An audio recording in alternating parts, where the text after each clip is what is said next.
예수님의 마지막 명령을 우리는 지상대명령이라고 합니다. 신약 성경에 보시면 두 군데의 지상대명령이 언급되고 있습니다. 마태복음과 사도행전에 언급하고 있는데, 마태복음 28장 19절에서 20절 말씀에 보면 너희는 가서 사람들을 제자 삼아서 그들에게 침례를 주고 내가 너희에게 분부한 모든 것을 가르쳐 지키라라고 말씀하셨습니다.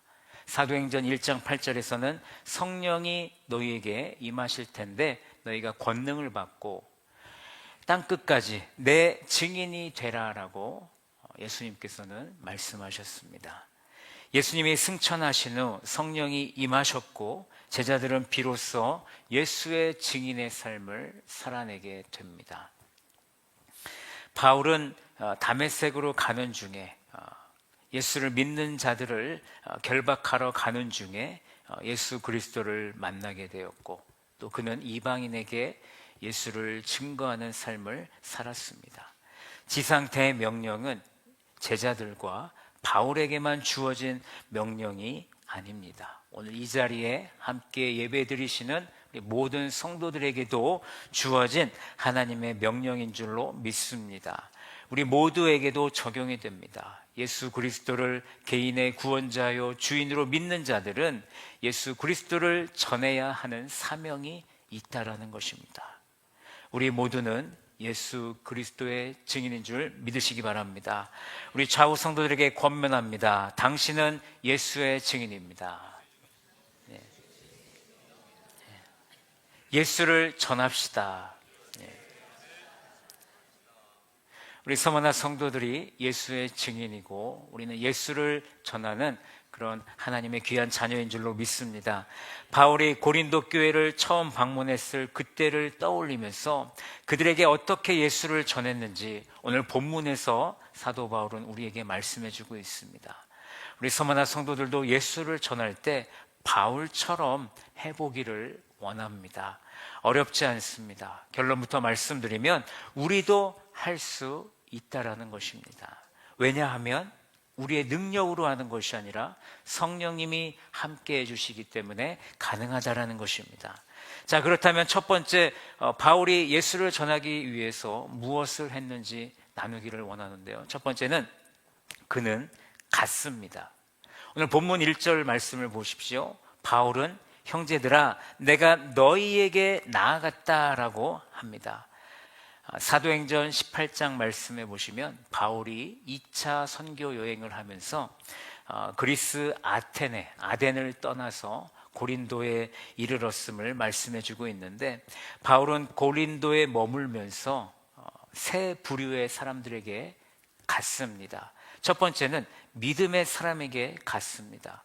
바울은 브리스길라와 아굴라 부부를 만났습니다. 유대인 아굴라와 로마 귀족 출신 브리스길라는 로마에서 추방되어서 고린도로 이주했습니다. 바울은 이 부부와 천막 만드는 일을 같이 하면서 믿음 생활을 같이 하면서 고린도에서 먹고 사는 문제를 해결했습니다. 두 번째, 바울은 유대인에게 갔습니다. 바울은 안식일마다 회당에 들렀고 회당에 있는 유대인들에게 예수가 그리스도이심을 선포했습니다. 그러나 유대인들의 반응은 싸늘했고 그들은 바울을 대적했고 바울을 비방하기 시작했습니다. 세 번째, 바울은 이방인들에게 갔습니다. 회당에서 쫓겨난 바울은 하나님을 경외하는 디도 유스도의 집에서 복음을 증거하기 시작합니다. 그의 집이 어떻게 보면 교회가 된 것이죠. 그 집은 바로 회당 옆에 있었는데 회당장 그리스보가 예수님을 믿게 되었고 그의 온 집이 주님을 믿었다라고 말씀합니다. 또한 수많은 그리스도인들도 고린도 교회 사람들도 예수님을 믿게 되었습니다. 믿음으로 끝나는 것이 아니라 그들이 나의 믿음을 고백하는 침례를 함께 받았습니다. 그렇다면 오늘을 사는 우리는 누구에게 가야 할까요? 지금 여러분의 머릿속에 떠올려지는 내가 가야 될 사람이 누구인지를 한번 생각해 보시기 바랍니다. 예수를 모르는 사람, 또 복음이 필요한 사람, 여러분의 머릿속에 그 사람이 바로 우리가 가야 될 사람인 줄로 믿습니다. 나의 전도 대상자, 가족이 있고 친구가 있고 또 직장 동료가 우리의 전도 대상자인 줄로 알고 있습니다. 우리는 고민하지 말고 전도 대상자에게 가야 되는 줄로 믿습니다. 여러분, 그들이 이 교회로 오기를 기대하지 마십시오. 그들이 이 교회로 올 거라고 생각하지 마십시오. 그들은 안 옵니다. 가서 또 무작정 교회 오라고 하지도 마시고요. 그들의 마음의 문이 열릴 수 있도록 끊임없이 그들을 찾아가시기 바랍니다. 이번 3월 마지막 주에 있을 전도잔치에 초대할 사람에게 가십시오. 그들과 관계를 형성하시고 더욱 친해지시고 내가 믿는 예수님이 누구이신지를 차근차근 소개하시기 바랍니다. 많은 고린도 사람들이 주님을 믿고 침례를 받은 것처럼 놀라운 일이, 주님의 구원의 놀라운 일이 나의 전도 대상자에게도 일어날 줄로 믿으시기 바랍니다. 우리는 가야 합니다. 나는 누구에게 갈까? 그 대상자를 찾는 여러분들의 오늘 하루가 되기를 바랍니다. 두 번째, 바울이 예수를 전하기 위해서 무엇을 했습니까? 그는 작정했습니다. 오늘 본문으로 돌아와서 1절 말씀을 계속해서 보십시오. 하나님의 증거를 전할 때에 말과 지혜의 아름다운 것으로 아니했다라고 말하고 있습니다. 바울은 사람들에게 가서 하나님의 비밀, 감추어져 있던 예수 그리스도에 대한 말씀을 가르칠 때 번지르르한 말이나 탁월한 지혜의 말을 하지 않았다라는 것이죠. 바울은 2절 말씀처럼 내가 너희 중에 예수 그리스도와 그가 십자가에 못 박히신 것 외에는 아무것도 알지 아니하도록 작정하였다라고 말씀하고 있습니다. 바울이 작정하고 선포한 것은 누구입니까? 예수 그리스도, 그리고 예수의 십자가입니다. 예수와 예수의 십자가가 지혜가 있는 자들에게는 미련한 것이지만 구원받은 우리에게는 하나님의 능력이다라고 고린도전서 1장 18절에서 말씀해 주고 있습니다. 우리가 사람에게 가서 전할 것이 분명해야 됩니다. 세상의 문제 해결법이 아니라, 어쩌면 나의 간증도 아니라, 그것보다 우선이 되어야 되는 것은 하나님이 우리를 사랑하셔서 독생자 예수를 보내주셨고 그를 믿는 자마다 멸망치 않고 영원한 생명을 주셨음을 우리는 선포해야 되는 줄로 믿습니다.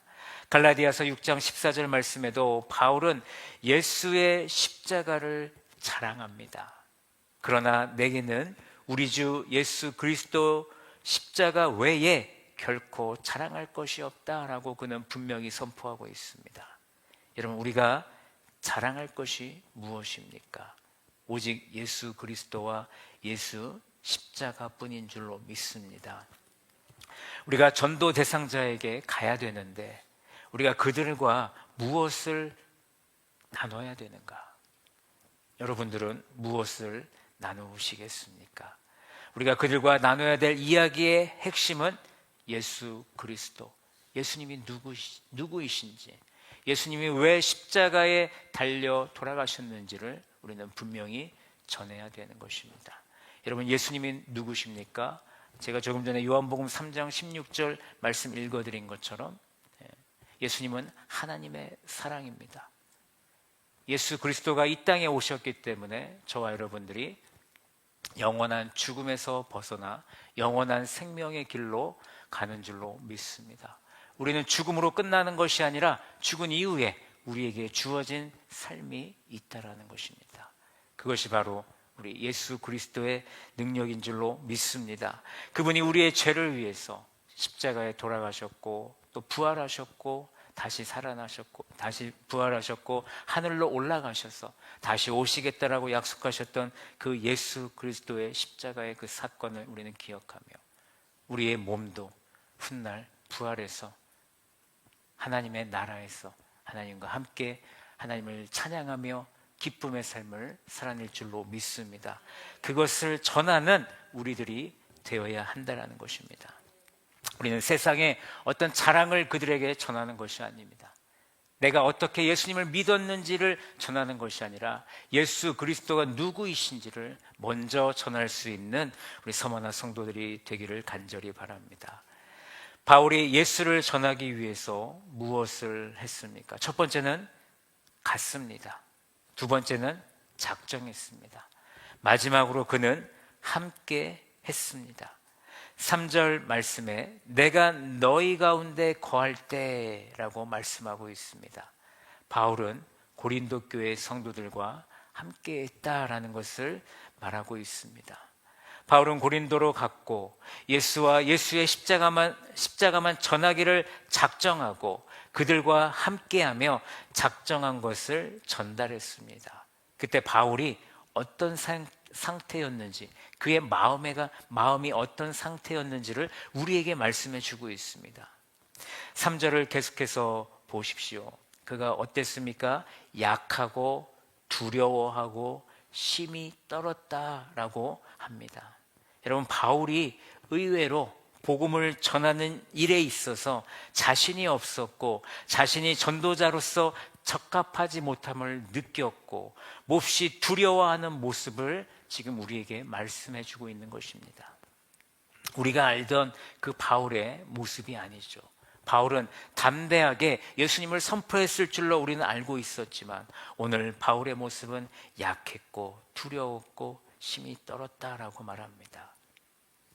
2차 선교 여행을 하면서 이 고린도에 오기 전에 빌립보에서 바울은요 매를 맞았고 감옥에 갇혔으며 베레아에서는 피신을 했고 그리고 아덴에서는 조롱을 당했습니다. 이런 상황에서 고린도에 지내며 복음을 전하는 것이 결코 쉬운 일은 아니었을 것입니다. 또한 고린도 지역도 만만치 않았죠. 우상이 많았죠. 또 그곳에 많은 유대인들이 자기 자신을 핍박하고 비난하고 헐뜯을 때 그의 육신이, 그의 영이 얼마나 힘들었겠습니까? 바울이 연약하고 두려워하고 심히 떨었을지라도 그는 설교를 바꾸지 않았습니다. 바울이 설교를 할 때 바울은 말에 설득력 있는 지혜로 설교하지 아니했습니다. 고린도 성도들에게 감동을 주진 못했지만 그의 설교는 고린도 성도들에게 충분히 전해졌다는 것을 우리는 알 수 있습니다. 왜냐하면 성령과 성령의 능력이 그렇게 했기 때문입니다. 사도행전 18장 9절에서 10절을 보시면 밤에 주님께서 환상 가운데 바울에게 이런 말씀을 하십니다. 두려워하지 말며 침묵하지 말고 말하라. 내가 너와 함께 있음에 어떤 사람도 너를 대적하여 해롭게 할 자가 없을 것이니 이는 이 성중에 내 백성이 많음이라 하시더라. 성령님께서는 약하고 두렵고 심히 떨고 있는 바울을 찾아오셔서 두려워하지 말고 침묵하지 말고 너가 작정했던 예수와 예수의 십자가를 말하라라고 당부하셨습니다. 내가 너와 함께 있으니 연약해 하지도 말고 두려워하지도 말고 심히 떨지도 말라. 너를 대적하여 해롭게 할 자가 없다라고 분명히 말씀하셨습니다. 이게 바로 성령의 능력이요 성령님이 함께 하심을 우리가 보게 되는 것입니다. 바울은 성령의 능력으로 고린도 교회에 1년 6개월을 더 지내면서 머물면서 고린도 성도들과 함께했고 그들에게 하나님의 말씀을 가르쳤습니다. 오늘 우리에게도 말씀하십니다. 말씀을 전하는 일에 예수와 예수의 십자가를 전할 때에 두려워하지 말고 침묵하지 말고 온전히 네가 믿고 있는 그것을 전하라. 내가 말을 못해서, 내가 배우지 못해서 복음을 전하기가 어려운 것이 아닙니다. 내가 말을 못해도 우리는 복음을 전할 수 있고, 내가 배우지 못해도 복음을 전할 수 있음을 우리는 알아야 합니다. 여러분, 복음의 능력이 무엇입니까? 전하는 자가 유창하다고 해서 그 복음이 온전히 전해지는 것입니까? 전하는 자가 복음의 능력에 어떤 학식이 있어서 많이 배워서 그것이 복음의 능력이 되는 것입니까? 그렇지 않다라는 것입니다. 미국의 위대한 부흥 설교가 조나단 에드워즈는 인간의 설득 기술을 사용해서 반응을 이끌어내는 그런 죄를 피하기 위해서 그는 어떻게 했는 줄 아십니까? 원고를 준비해서 그 원고만을 읽으며 설교를 했다라고 말합니다. 여러분, 성령께서 우리에게 능력으로 함께 하실 줄로 믿으시기 바랍니다. 나는 그저 말만 하면 됩니다. 그들에게 예수가 누구인지, 예수 그리스도의 십자가를 우리는 증거하면 그 나머지는 우리 성령님께서 함께 하신다라는 것입니다. 우리가 만난 사람을 우리의 언변으로 어떤 능력으로 지혜로 변화시키는 것이 아닙니다. 우리가 가고 작정하고 함께 할 때 성령께서 변화시켜 주실 것입니다. 우리는 그저 쓰임받는 도구일 뿐. 우리는 선포하고 변화시키는 그 일은 성령께서 감당하시는 줄로 믿으시기 바랍니다. 그러니 우리가 두려워하지 않고 떨지 않고 사람들에게 나아가서, 전도 대상자에게 나아가서 복음을 증거할 수 있는 것입니다. 고린도 성도와 함께 했던 바울은 5절에서 고린도 교인들의 믿음은 번지르르하고 탁월한 어떤 인간의 지혜로 얻어진 것이 아니라 하나님의 능력에서 비롯된 것임을 고백하고 있습니다. 너희 믿음이 사람의 지혜에 있지 아니하고 다만 하나님의 능력에 있게 하려 하였노라 라고 말씀하고 있습니다. 결론입니다. 바울이 예수를 전하기 위해서 오늘 3가지를 했습니다. 바울은 갖고 작정했고 함께 했습니다. 우리 서머나 모든 성도들도 바울처럼 해보기를 원합니다. 전도 대상자에게 갑시다. 예수와 예수의 십자가만 전하기를 내 마음속에 작정하고 전도 대상자와 함께함으로 그들에게 예수의 십자가를 증거할 수 있는 저와 여러분들이 되기를 간절히 바랍니다. 다가오는 3월 마지막 주 전도 축제를 맞이하여 오늘 말씀을 적용하고 실천하는 여러분들이 되기를 간절히 원합니다. 이 모든 것을 내 능력으로 하는 것이 아니라 우리와 함께 하시고 우리를 지켜주시는 성령과 성령의 능력으로 감당해야 되는 줄로 믿습니다. 그런 삶을 사시는 이번 한 주간이 되시고, 내가 가고 내가 작정하고 또 내가 그들과 함께 할 때 우리 성령님께서 어떤 역사를 이끌어 가시는지 여러분들의 두 눈으로 확인하는 한 주가 되기를 원합니다.